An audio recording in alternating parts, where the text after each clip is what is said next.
you what's been on my mind. Sick and tired of the 9 to 5 in the city life. Hey darling, we could get out of town, see the beautiful world around, wanna see it now. Pack our bags and get in that car. Hey everyone, welcome to the Farm and Pastor's Wife. I'm so glad you're here. If you're new here, my name's Leslie. You're in my kitchen down on the farm, and here you're going to see all kinds of videos. You're going to see mainly cooking, some ministry stuff, some farming stuff, some grocery hauls, some day in the life of, a little bit of everything right here on this channel. So you don't want to miss anything. So be sure to hit subscribe, hit that bell notification so you don't miss anything. Hey guys, and if you're my regulars, welcome back. You know how much I love you. And I've heard from a few of you that say you haven't got notifications lately. So what I would suggest is go in there and hit that bell, maybe hit it off and then hit it right back on. And then be sure to occasionally comment. Be sure to leave me a comment and tell me what you think of the video. And now remember, our community guidelines is to be nice. And so, but leave me a comment, and I think that will keep the algorithm, me coming up in your algorithm and popping up. So every time I upload. Hey, and in case you didn't know, I do 5 videos a week. Normally, and this week being an exception, but normally my videos are on Monday, Tuesday, Thursday, Friday, and Sunday. Normally, that's the way my videos roll. I don't do one on Wednesday or Saturday. However, today is an exception because we have had a crazy week. And I am behind on my videos. We had a really super busy weekend. We've been selling chickens. We've got a lot going on with the farm. We had taxes.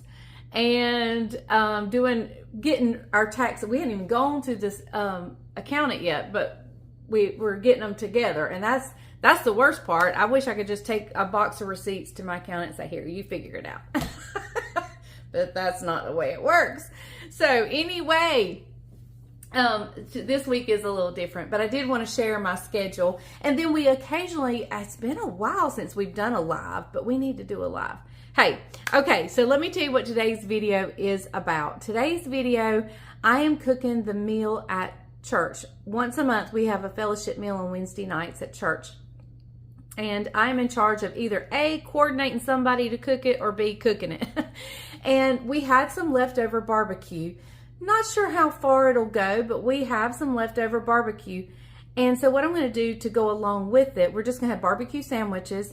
And I'm going to make some Sloppy Joe mix so we can have Sloppy Joes at the meal. Now, I'm not going to go and make since we're making for a crowd, I'm not going to make my own Sloppy Joe mix, which I have done.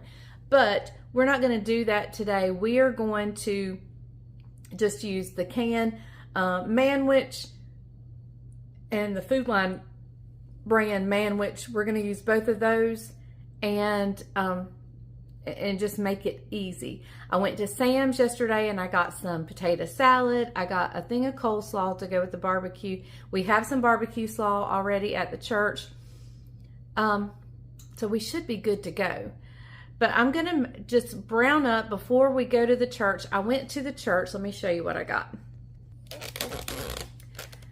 It's clean. It's just been scrubbed and you can see the scratch marks. It is super clean, but it's well loved, and we use these things all the time. If your church does not have a roaster, you need to get one. These things are wonderful. So what I'm going to do is in there, I'm going to brown up 10 pounds of meat, and that's all we're doing. We're going to do 10 pounds of hamburger and put Sloppy Joe mix in it, and that'll be good to go. I might season it with some seasoning salt. And so yeah, that's what I'm going to get started on doing.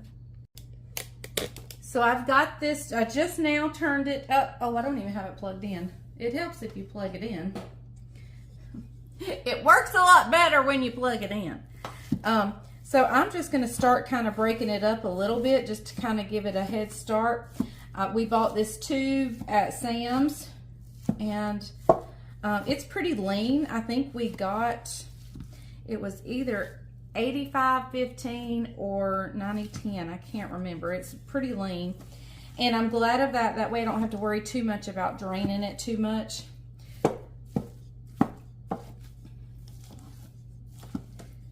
So we're just going to get this meat to browning up, and every so often I'll come in here and chunk it up and turn it, get it mixed up well, and keep chopping it. My meat chopper, I had one of those meat choppers, and I don't know if I've left it at the church, or if I've left it at Caroline's. I don't know where I've left it, but I've left it somewhere. I cannot find it anywhere. So, that being said,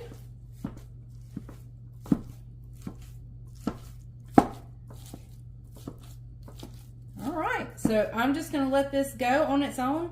I'll probably keep the lid, well, let me put the lid on. That'll hold the heat in. Put the lid on and come check it just every few minutes and give it a chop. And we'll just keep chopping. I won't add the mixture stuff to it till we get it to the church. That way I don't have to worry about it sloshing around in my car. We can get it there safely. And then I'll meet you guys. I'll probably show you this before we leave. And but otherwise, I'll see you at the church when we get the rest of the stuff going. Hey everyone, so on yesterday's video, which happens to be the same day as today for me, I made a cake of cornbread. So I thought I would show you how I take care of my cast iron real quick. I do put it in soapy water. This water is not super hot and my pan is not hot. As you can see, I'm holding it. So I'm just taking some good soapy. I have always used soapy water on my cast iron. I know they say not to, but I tell you when to use it. Use it when your pan is cool and the water's not super duper hot. I mean, scalding hot. You want it hot, but not scalding hot. That way the pores stay closed and the soap doesn't go down into the pores of the cast iron, but the soap gets off the dirt. I've always used soap on my cast iron. I have a video on taking care of cast iron, and I haven't done it in a long time, so I thought I'd just show you real quick. So I'm just washing it super good.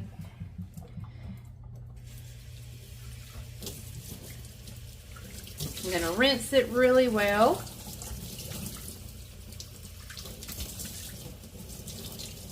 Gotta clean out my sink. I got some food in my sink. All right. So now I'm going to dry it really well. But just drying it with a towel or paper towel is not enough. What I'm going to do is once I get the excess water off, I'm going to set it on my stove. Turn my stove on. I'm going to turn my,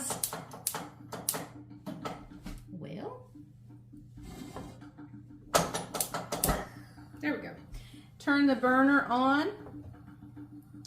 And we're going to let it get nice and hot. And I'm going to get my Crisco back out. You could use something like bacon grease, but I kind of like to use a flavorless. Olive oil would be pretty good, like a light flavored olive oil. But I'm going to get my Crisco back out and show you how I season it. But right now, I'm just getting it hot and letting all the moisture dry out. I'll bring you back in just a second. All right, let me get you turned back down here. I hope you can see it smoking a little bit. I don't know if you can see it, but it is smoking just a little bit. So I'm going to take a spoonful of, you know, not a lot. It doesn't take a lot, and probably that's too much.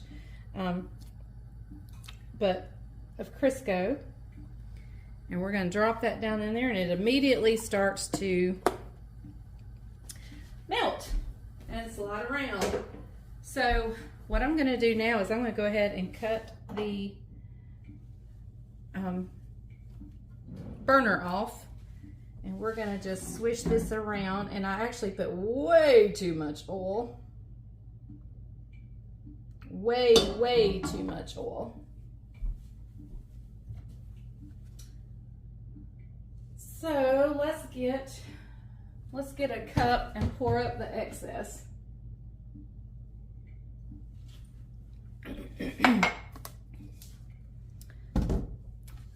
just pour up the excess oil.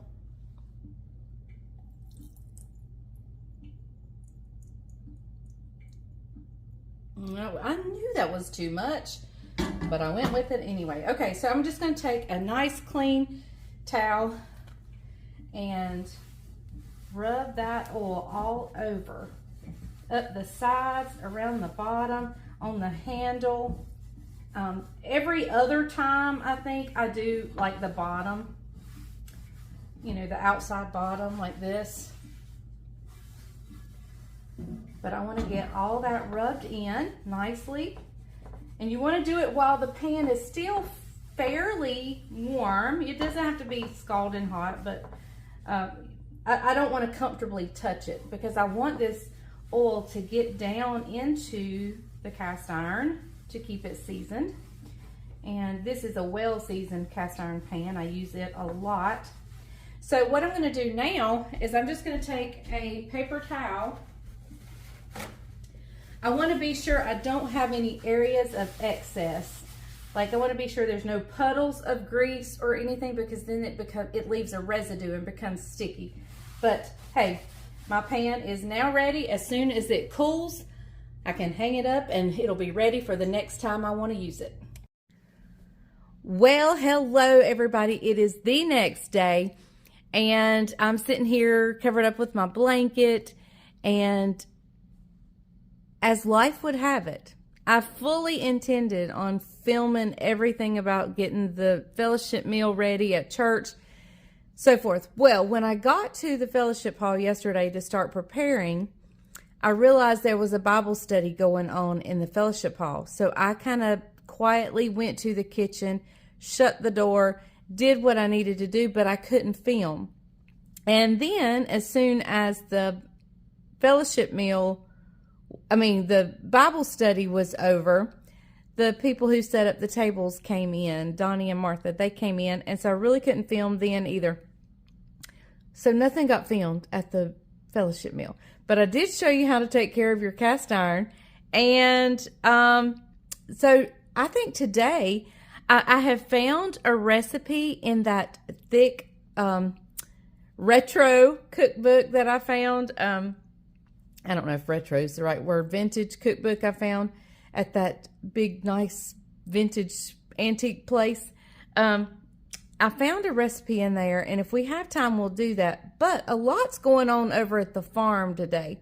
So I think once I get going for the day and get dressed and ready, we may go over there and film. And because this is something, the first time in 7 years we have ever cleaned a house out down to the pad from which it started, because as the chickens leave their litter, it kind of stays there and becomes a cushion for the litter. We just take the top cake part off, the crusty part off, and grind it up and leave it there.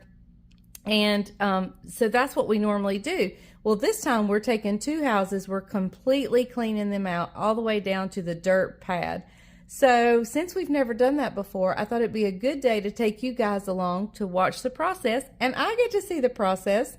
So we're going to go see that. And if I have time, we may come back and fix that recipe. If not, we'll do that on another video. So, and it's just an easy, quick, you use canned tuna. It's just like a quick lunch type meal. So we'll see how the day goes and what we get done. So, all right, I'm going to sit here for just a few more minutes and get ready for the day. So we get asked a lot, what do you do when they're gone? What's there to do? And I'm talking about the chickens. What do you do when the chickens are gone? So let's head over to the farm. I'm going to show you, yes, that's kind of a break time in a small sense of the word, but that's really when a lot of the hard work begins. So let's go over there and I'll show you what we do when the chickens are gone. And this time we're doing something for the very first time while they're gone. So let's head over there and see what everybody's up to. And I'll show you what I do during that time. So I'm pulled over here at the farm. I haven't gone down the driveway yet. So I'm going to show you what the men are up to, what they're doing. And then I'm going to show you what I do. My job is to close the flock, which means I go around, I gather all the paperwork up, put it all together in a particular order, and then put it in a folder. Now, there are 2 items that I'm a little ahead of schedule this time, believe it or not. But there's 2 items that have not come in yet that I'm waiting for. You see, if we have any leftover feed, they come and pick that up, because once we get biddies, it's a different formula that we feed the biddies than it is when they're big and they go out.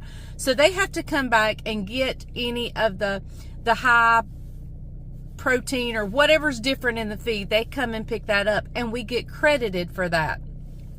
So they've picked up the feed, but we have not gotten the credit form yet emailed to us. So I'm waiting for that.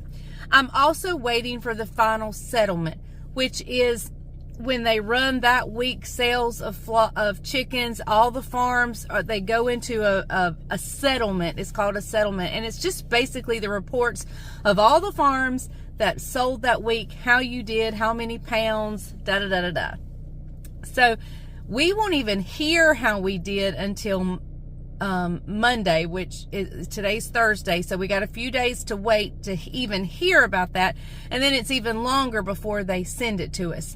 So I'm still going to just go ahead and gather up all the reports, everything I have here on the farm, get all my paperwork together, and then put it all in order, get it ready to go in the folder, and then just wait for those 2 things that I'm waiting on. So here comes a dump truck in. I don't know if you can see it, but they are headed here to get the chicken litter. So let's go down and see what everybody's up to. I'm first stopping by the mailbox. Oh, sorry, I can't do 2 things at one time. Hold on, I need to get that paper that's on that clipboard.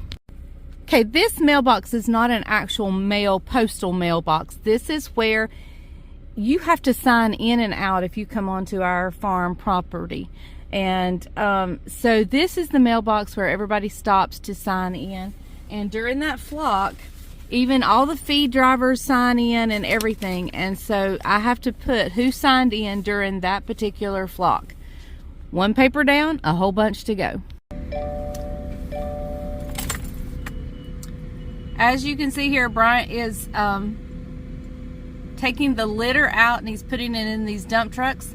A gentleman has purchased all of our litter. Our litter is considered organic litter. And so the first 2 houses, 1 and 2 here, we are completely cleaning out to the ground. Okay, this machine right here, and oh no, that's a spreader. That's a spreader there. But this machine here is the cruster. It takes off just the top layer of dirt. And so in houses 3, 4, 5, and 6, we're just crusting. But we're taking out all the litter in house 1 and 2. Let me show you the differences of the floors. Okay, they've just started in here, and you can see where they've crusted right here where it's nice and fine. And then you see a difference in, there's some cake. You see how where it's been kind of damp or fresh chicken litter is there. That's what the cruster comes in and takes off, and that is able to be spread on farms. So here you can see the difference where the cruster has already been. So that's what a crusted house looks like. And eventually when this house is done, the whole entire floor will look fine. It's like walking in beach sand. I know you don't want to be barefoot in it, but it's hard to walk in when it is so fine. But the chickens love it. So, all right, now let's go to house 1 and see if we can see what the floor looks like when it's taken down all to the floor. Must have some problems with the cruster. They're looking at it and running it, so I don't know if we have some problems there or not. All right, here is the one where they're taking out everything. They're definitely not finished, but if you can see here, you see fresh dirt. That this is what the chicken houses were built on. These were compacted and ready to go. So they have taken a lot of this litter out. They have a lot more to go, but yeah. So this is what the pad looked like. Of course, there was no brown on it. It was all that red mud. but pretty much we're back down to fresh dirt, the bottom of the bottom. So, all right, let's go back to getting up my paperwork.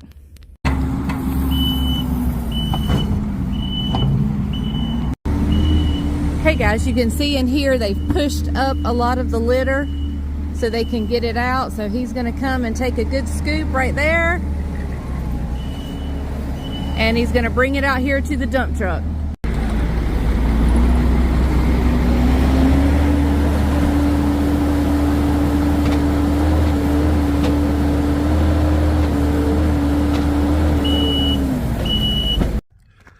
Well, it's about 7:30 on Thursday morning. Daniel and I are getting ready to get started.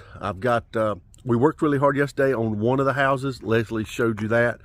I had to break off a little early. Broke off about 3 o'clock because I had some stuff at church I had to do. And last night was our fellowship meal. Great turnout, great time of fellowship there. And just really, really good.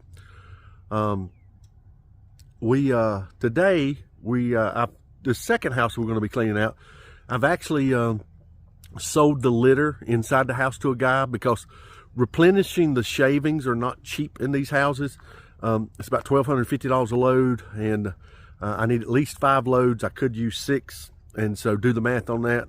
It adds up pretty quickly. So I sell some of the litter to recoup some of that expense. And yesterday I had to call in some reinforcements because we had to move the litter rather quickly and get it on the fields while it's going to rain Saturday and Sunday. February in North Carolina is a little touchy getting on your fields, a little wet sometimes for the spreader truck. And so what I did yesterday, I called in some reinforcements. I'm going to show you some of the reinforcements I called in. Now I have 2 spreader trucks myself. You guys have seen those before. I'll show them to you real quickly. Sorry, I know the sun's in your eyes, but they're under the stack house. You'll see I've got one right there, the red one, that's a 14-foot spreader truck. The blue spreader truck right there, that's an 18-foot spreader truck. I'm very blessed to have both of those. A lot of farmers don't have any. Those are both diesels, internationals. And you can hear Daniel over there, he's cranked the skid steer up. But here's what I want to show you this morning. My nephew come, Leslie's nephew really by marriage, he come and brought his tractor and spreader. I know it's hard for you to kind of get a gist of the size of that tractor, but that's the M7 series, I think M7 130 horsepower Kubota. That rear tire by itself is 6 foot tall on just that rear tire. That spreader is a 20-foot Chandler spreader. It is a Cadillac, and there's a nice piece of equipment. He's got 2 more houses than I have. He has 8 houses. His operation is a tick bigger than mine, but that setup right there, just people ask all the time, I wonder what that cost. That tractor right there by itself with no loader, there goes Daniel on the skid steer right there, heading the fuel up and get greased up. That tractor right there by itself is somewhere around $145,000 for just the tractor. That spreader right there, man, has went crazy. It's a 20-foot spreader. I want to say probably right now it's about $37,000. Hadn't priced them in a while, but that's probably I'm in the ballpark right there. So you're looking right there at that piece of equipment about $160,000 roughly average right there, that piece of equipment. So it don't take long to add up and rack up some expenses in farming. But I want you to glance, just look right here. This is one of my favorite views early in the morning off the back of the chicken houses, looking on the knoll over there. Our house is kind of, let me show you that direction over there. See that mobile home through the woods right there? If you see, let me zoom in. That's behind my house. See that mobile home right there? That's where me and Leslie started at. See that cow trailer? That was my first cow trailer. My brother built that. But looking across this knoll early in the morning, frost on the ground is a beautiful sight, beautiful view to me. Just looking across there, looking at some of that beauty. So it's gonna be a great day at L&B Farms. All right, it's about 7:50. Time to get the day rolling. Let me show you what's happening right here real quick. Young man that has bought all this house of litter right here, house number 2. He has sent dump trucks. They're here right now, and we're loading the dump truck. You can hear skid steer in there running. Daniel's running the dump truck. Daniel's running the skid steer. And here he comes out the door right now. Got a big load of litter right there. He lifts it up, puts it on the back of the truck. That's called a hydraulic tilt dump bucket. It's a specialized bucket used in the construction industry. That bucket right there holds about 800 pounds a litter, roughly, is what it holds. And so we're gonna load this little truck up, send him down the road. One of the byproducts of raising chickens is the chicken litter. It's very valuable, can be very valuable. I don't have to buy any fertilizer because this chicken litter has a 27% nitrogen content, so it helps the grass grow, and grass is good for me because we make hay for the cows. And so let me show you what it looks like inside the house. This is what the inside of the house looks like. You got Daniel's coming down through here with the skid steer. Watch him. He's going to scoop the litter without getting into the dirt. There he goes right there. Just scooping all that chicken goodness out right there. Once his bucket gets full, he'll stop, turn around,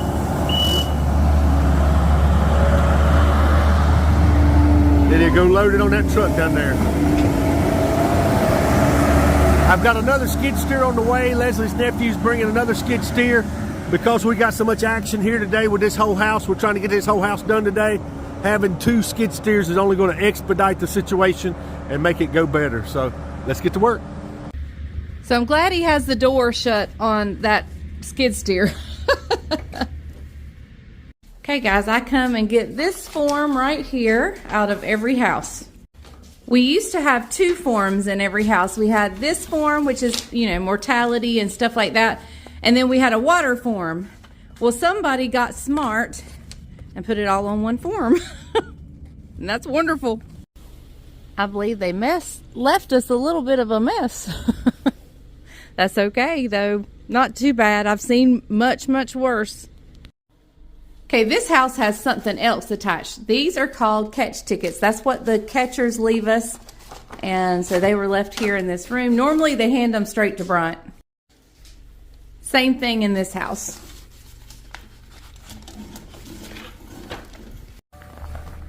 More feed. I'm kind of wondering what happened, if something went wrong, if something broke on the truck. And I'm actually straddling, my car is actually on another pile much like that one, so I'm not sure if something happened to his truck or what.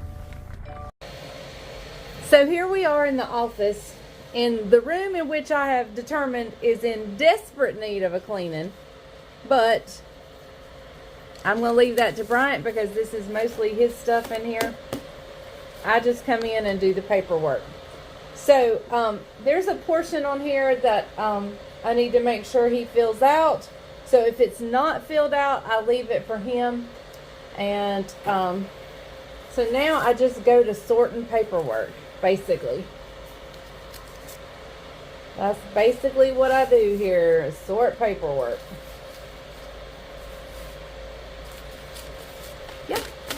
So I'm going to do this. I'm going to get out our feed tickets, go in the folder.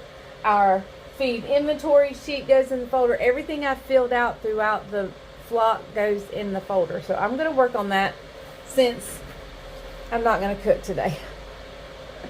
And y'all need a video, right? So this one is completely filled out. So we're going to fold this one up. And I know it is house 6. So we're going to go in order of the houses. This one is completely filled out. Sometimes the catcher guys come and get the paperwork before we're actually finished with it. And they're not supposed to do that. They're supposed to get it as they get to the house. But sometimes they're just like ahead of schedule. And so, all right. So I'm going to keep doing this. I'll see you back in just a little bit when I do something new that may be interesting. Still just working on the same thing, and my camera just decided to pop on and record. So, all right, let's see what I need to get out an old form, an old folder, because I can't ever remember the order in which it goes. So that's what I do, is I get out an old one and see what order it's in, which we start with what I picked up at the mailbox, the sign-in sheet. So we start with that. And then we go on to where our field our field manager, our field guy, whatever you want to call him, where he comes out and checks everything once a week. He leaves a report, and so that's what goes in next. All right, so since I'm waiting for a few more documents before I can actually finish up, it is so hard to get everything into these folders. So what I'm going to do is I have everything neatly stacked in the order I need it, with the exception of what's missing. So, and I'm just waiting on the company to send me those things. So what I'm going to do is I'm just going to lay this down in my filing cabinet and pray nobody touches it, and wait to get those missing documents. They're not missing, they just haven't come in yet. I'm early. I'm never this early. This feels really good. So yeah, so okay, let's head back to the house and see what we can get into and whatnot. So I don't know what we're gonna do on this video, but you're just gonna hang out with me. Well, everyone, I guess that's enough chicken poo for one day, don't you think? So we're going to end today's video right here, and I will see you back tomorrow, hopefully for some cooking. Oh my goodness. And listen, the thing I'm going to be cooking, you don't want to miss. It is a dangerous ingredient here, and I'll explain more on tomorrow's video. But it's like contraband around here. Anyway, so stay tuned to tomorrow and see what crazy ingredient I'm gonna cook with tomorrow that Bryant rarely allows me to have in the house. So, and you'll understand more tomorrow. So, okay, I'm gonna sign out. I'll see you guys tomorrow. Thank you for joining us. What I thought was going to be in the kitchen, but ended up just being down on the farm. So welcome aboard if you're new here. I hope you enjoyed this video. Most of my videos are on cooking, but not today. So all right, we'll see you guys tomorrow. Remember, if the grease is hot enough, you can fry anything. Bye, y'all.